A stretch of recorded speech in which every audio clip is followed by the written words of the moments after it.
very good afternoon. This is Lunchtime News here on TV1. For the News First team, I am Rochelle Modra. Before we head into our stories in detail, these are your headlines this afternoon.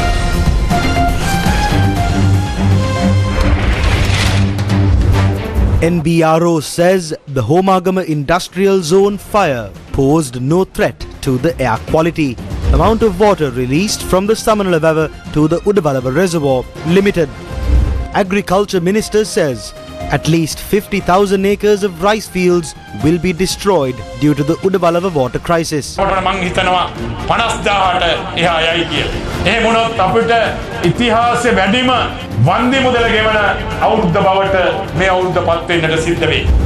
Former President Sirisena says the government must step in to purchase paddy. Thousands flee as unprecedented fires hit Canada.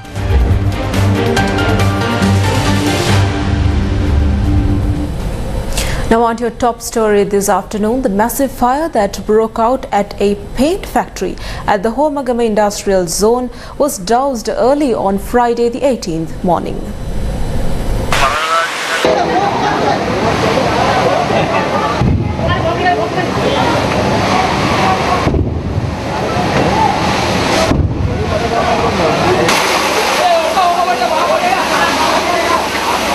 Sri Lanka police said the efforts to douse the fire by Thursday night were crippled due to chemical combustion taking place from time to time. The fire brigade at the Sri Javadanapura Kotte Municipal Council, with the assistance of Sri Lanka police, Sri Lanka Army and the Horana Fire Brigade doused the inferno on Friday morning.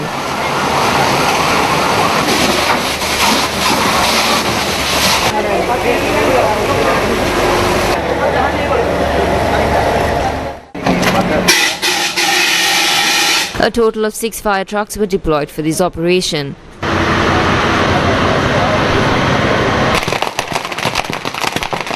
Authorities urge locals to stay away from the area until it is declared safe to enter.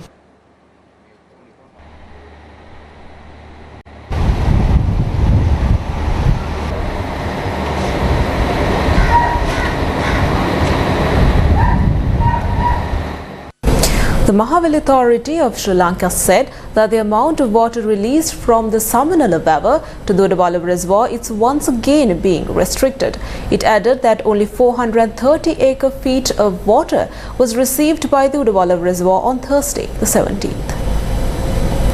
The process of releasing water for rice fields from the Udawala Reservoir is once again facing a crisis due to the drop in water capacity. However, the Mahavali Authority of Sri Lanka said that water was released for the Muravasihena and Mairapura areas on Thursday for agriculture purposes. At the same time, there is uncertainty surrounding the release of water for the Angunakolapalasa area as the water capacity of the Udawala Reservoir remains at 5,000 acre-feet. The Mahavali Authority of Sri Lanka said that 1,100 acre-feet of water is being released daily to rice fields from the Udawala Reservoir. Water was released for the Muravasihena area following the intervention of the officials of the Mahavali Authority on Thursday. However, rice farmers pointed out that water is yet to be received by the rice fields located in the Vallava Valley. The Agriculture and Agrarian Insurance Board had issued the applications necessary for the agrarian bodies to apply for compensation for the damages caused to the rice fields. The Agriculture and Agrarian Insurance Board visited the Vallava South Bank in the Angunakolapalasa area to gather data on the damages caused to the rice fields. Agriculture Minister Mahinda Amaravira says there are speculations that more than 50,000 acres of cultivation fields could get damaged from the Udawala water problem. He expressed the following views at an event in Ratgama.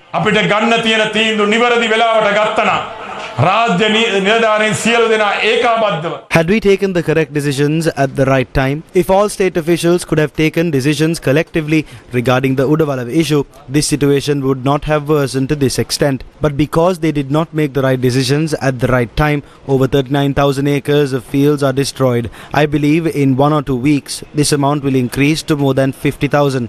This year will be the year where we paid the highest amounts of compensation. We can't avoid paying compensation as well. The President has expressed willingness to do that even with the present challenges.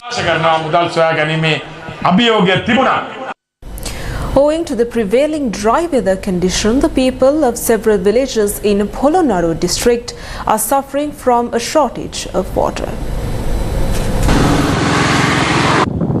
News First correspondent reported that wells in the villages of Bulagala and Valikanna areas have already dried up. This is the current situation in Homagama and Sirio, their villages.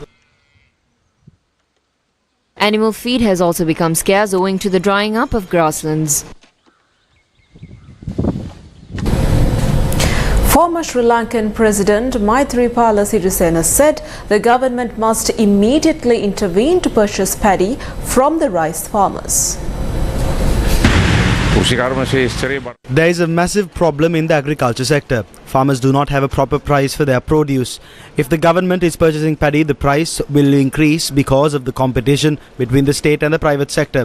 Farmers are in a desperate state.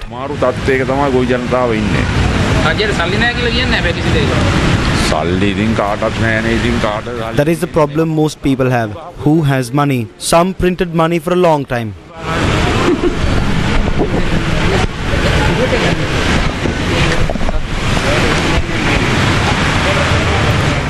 The Agriculture and Agrarian Insurance Board says Sri Lanka Air Force drones will be used to assess the damage caused to cultivation fields from arid weather conditions. The Director General of Agriculture and the Agrarian Insurance Board, Panduka Veerasinghe, says these fields that were damaged by arid weather conditions will be observed. As our teams cannot do field visits to all cultivations, they have collected GPS points in Udawala and Kurunagalam Mahava. We have provided those GPS points to the Sri Lanka Air Force. We will estimate the damage caused to crops by the end of next week. We will photograph from the air and compare them with the ground situation and estimate the damage. He added that those who claim damages after setting fire to their fields will not be compensated. If a farmer destroys his own fields intentionally, we will not consider compensating them. Some farmers may reap the harvest and set fire to the hay in the fields. There is a circular banning farmers from burning hay as it is a valuable fertilizer. The Agriculture Insurance Board of Sri Lanka will not calculate any amount to pay compensation. The Agriculture and Agrarian Insurance Board will pay 100,000 rupees per hectare of cultivation fields in which crops including paddy were destroyed as a result of arid weather conditions. Now on to more local news. A wild elephant in critical condition suffering from a gunshot injury was found within the floodplain National Park in Polonnaruwa. The villagers of Gallala Suwasatha village had come across the ailing wild elephant on Thursday afternoon. Later the group informed the Manampitiya wildlife officials in this regard. The villagers said that this wild elephant is known by names such as Masa and Ambaya. Another wild elephant was found inside an agrarian well in the Karulagaswava area in Galen Bindunuwava.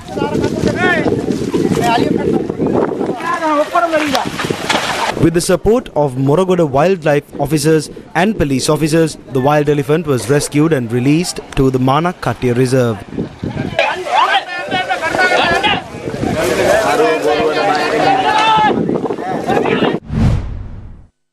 Video footage of a wild elephant searching for food in the burnt down Hurulu Eco Park in Habarana was obtained by News First.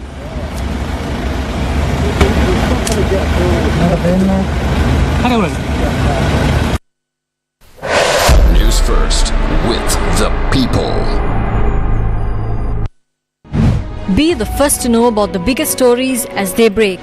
Subscribe to News First English News Alerts. News First, your trusted English news channel. Now on to more news. The differently abled community has also been severely inconvenienced by the current economic crisis. Yesterday, People's Collective for Justice called a press conference to present the facts regarding the problems they are facing.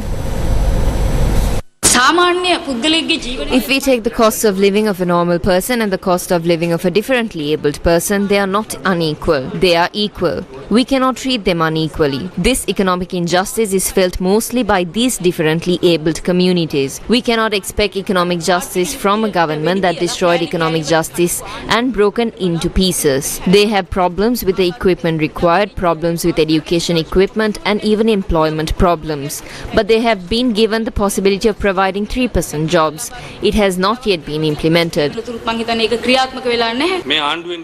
A system brought by this government only gives one allowance to one family. If differently abled allowance is provided, Samruddhi benefits will be deducted. If you get 5,000 rupees allowance, Samruddhi benefits will not be deducted. The maximum amount you will get from the Samruddhi benefits is 3,000 rupees. What can the government get by deducting that amount? Aluminium required for making walking sticks should be imported. A lot of tax burden is also imposed. How can the visually impaired community ignore this? Most of the items used by the disabled community have been taxed and banned from importation. Transparency International Sri Lanka hosted the grand finale of the Integrity Icon Sri Lanka 2022-2023 at the BMICH in Colombo on Thursday, 17th.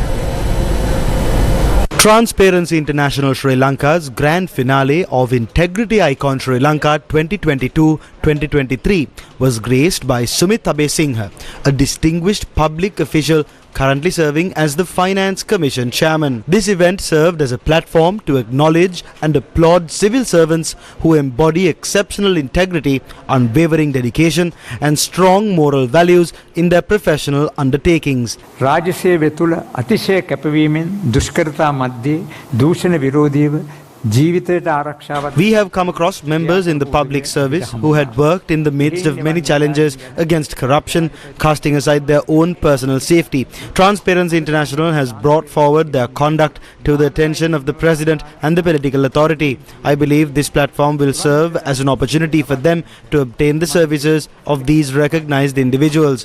Instead of political and personal appointments, we believe this platform will serve to change that. අධිකාරියෙන් පත් කරනවා ඒ පත් කිරීම වෙනුවට ඒ වඩා සාපල්‍ය ක්‍රියාමාර්ගයක් වනු ඇති කියලා මම විශ්වාස කරනවා අපි විශ්වාස කරනවා. 5 outstanding public officials were conferred the prestigious Integrity Icon title at this monumentous occasion.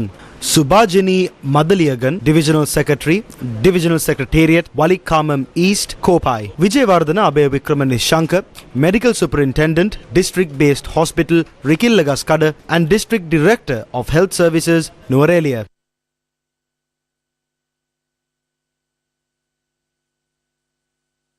Yasoda Udekumar, Divisional Secretary, Divisional Secretariat, Walikkamam Southwest, Sandilipai. Pratibhani Shri Vijayanti Mulligoda, Nursing Officer, Base Hospital, Alpitia. Nalin Prasanna Vijayasekara, Additional Medical Officer of Health, MOH Office, Ambalangoda.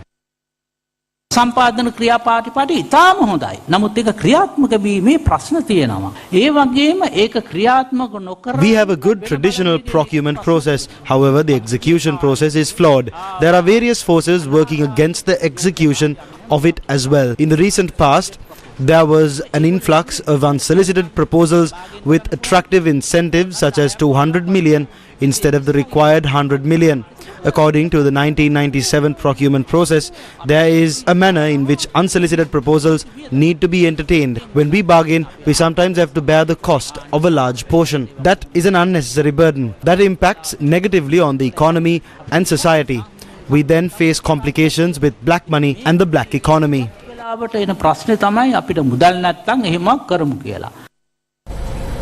The National Water Supply and Drainage Board said that an 18-hour water cut will be in effect for multiple areas from 8 a.m. on Saturday the 19th to 2 a.m. on Sunday the 20th. The National Water Supply and Drainage Board said that the supply of electricity to the Ambatale Water Purification Plant will be suspended due to essential maintenance of the Ceylon Electricity Board, and thus the supply of water will be suspended for 18 hours for the following areas. The urban council areas of Colombo, Dehiwala Mount Lavinia, Kotte and Kaduwela, and the Pradeshiya Sabha areas of Homagama, Buralaskamu as well as Kodikawatta Mull area Pradeshiya Sabha area along with Ratmalana and Katubedda will be affected. Gammadda vested with the public another completed project in Mahavilachya, one of the most rural areas in Anuradhapura district. Yayahaya is a village located in rural Mahavilachya in the Anuradhapura district and is home to approximately 600 families that depend on agriculture to survive. Yet, The village does not have a proper access road, and the students who study at the Saliyamala Vidyalaya face difficulties when using the road to travel to school. The villagers decided to approach Gum method with their issue, as their pleas to political officials fell on deaf ears. With Club HNB, Gum method launched a project to build a road for the village. This new road was vested with the public on Friday, bringing the hope of a better tomorrow for the rural village of Yayahaya in Mahavilachya in the Anuradhapura district.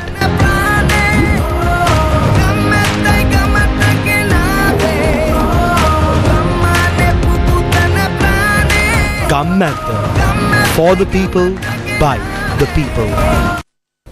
Day 10 of the second leg of the LOLC Divisavya program took place centering the Naula and Wilgabu education zones in the Madale district on Friday the 18th.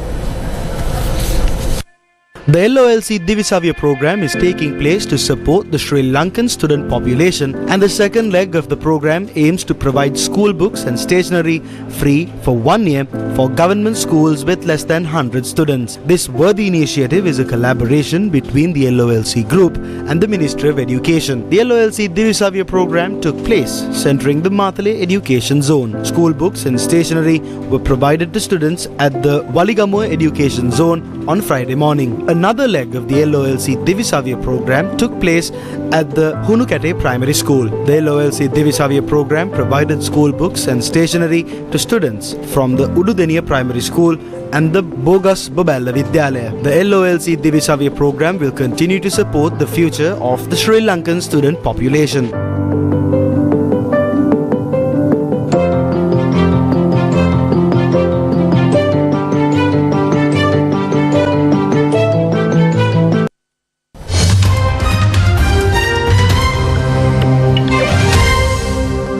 Now on to news overseas. Angry residents of Yellowknife have been turned away from packed evacuation flights as a wildfire bears down upon the northern Canadian city. People who waited in hours-long queues to board flights out on Thursday were told by officials to try again on Friday or Saturday. The country's two major airlines are also facing criticism over soaring air fees and rescheduling fees. As of Thursday, the fire was 15 kilometers northwest of Yellowknife. It could reach the city's outskirts by Saturday. It is one of nearly 240 wildfires raging through the Northwest Territories, which declared a state of emergency late on Tuesday. While the region is vast and sparsely populated, its capital of Yellowknife is home to some 20,000 people, all of whom have been ordered to get out of the city by noon on Friday. And that's a wrap of your lunchtime news here on TV1. For the News First team, I've been Rochelle Dumodre. For more of these stories and for more of the very latest, log on to www.newsfirst.lk. Thank you and have a nice day.